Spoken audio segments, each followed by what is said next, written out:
Command your mind or be ruled by circumstance. Most people never lose their life in a single dramatic collapse. They lose it quietly, one surrendered thought at a time, one excuse at a time. One morning where the alarm rings and circumstance makes the decision instead of them. And the tragedy is not loud, it is polite, it is routine, it is socially acceptable. A slow agreement with limitation disguised as realism. There is a war happening in a place no one else can see, a war between the mind that creates and the world that reacts. And every day you wake up, whether you realize it or not, you choose your side. You either command your mind or you volunteer to be commanded by everything outside you, the economy, opinions, fear, habit, memory, and the ghost of every failure that whispers, stay small, stay safe, stay the same. Circumstance is patient. It does not need to rush you. It only needs you to drift. History does not remember drifters. Edison did not invent the light by waiting for ideal conditions. Carnegie did not build steel empires by asking permission from doubt. Lincoln did not step into leadership during a divided nation by negotiating with fear. These people were not immune to circumstance. They were surrounded by it. But they held a private throne inside their mind, and from that throne they issued commands. And the world, eventually, rearranged itself around those commands. The first victory is invisible. It happens long before wealth appears, long before success becomes public. It happens in the private courtroom of your own thoughts, where you decide whether you are the architect or the excuse.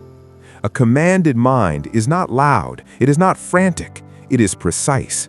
It chooses its thoughts the way a master builder chooses materials. It does not allow random debris to become structure. Most people let their minds become storage units of other people's fears, headlines, gossip, inherited beliefs, secondhand limits passed down like family heirlooms. Then they wonder why their life feels crowded with ceilings. The mind cannot rise above the blueprint it accepts. If you feed it doubt, it builds walls. If you feed it vision, it builds doors. This is why belief is not a motivational accessory. It is infrastructure. It is engineering. Every fortune, every masterpiece, every breakthrough that reshaped civilization existed first as a mental image protected from ridicule. Ford saw highways before the world believed in automobiles. Disney saw kingdoms inside empty land. They did not wait for consensus. Consensus is the reward of those who persist long enough for the world to catch up. A commanded mind speaks in declarations, not negotiations. It does not ask, what if I fail? It asks, what must I become to succeed? And that question changes everything. Because the battle is never against circumstance itself. The battle is against the identity that circumstance tries to assign you. Poverty tries to name you poor. Rejection tries to name you unworthy. Delay tries to name you unlucky.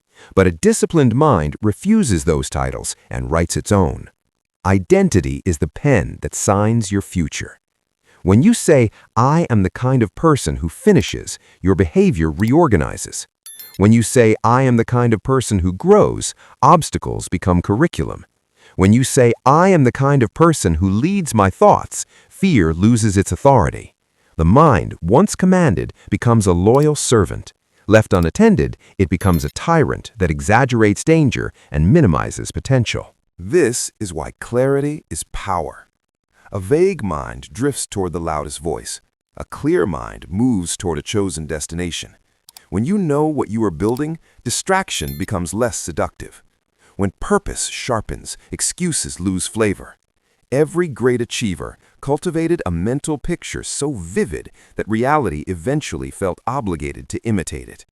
They rehearsed victory in private until it felt familiar, and the world rarely denies what a person treats as inevitable.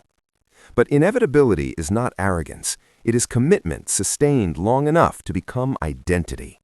The commanded mind wakes up before motivation arrives. It does not wait for emotion to grant permission. It moves because it has decided that movement is its nature. Discipline is not punishment. It is self-respect in motion. Each act of discipline is a vote cast for the person you are becoming, and over time, those votes accumulate into character, and character is circumstance's greatest opponent. Circumstance can delay you. It cannot define you without consent. And consent is given in small moments, the thought you entertain, the excuse you tolerate, the standard you lower when no one is watching. Mastery begins when you realize the mind is not a suggestion box, it is a command center, and every thought you allow is an order issued to your nervous system, your habits, your future. Guard it accordingly, because the world will always try to negotiate your limits.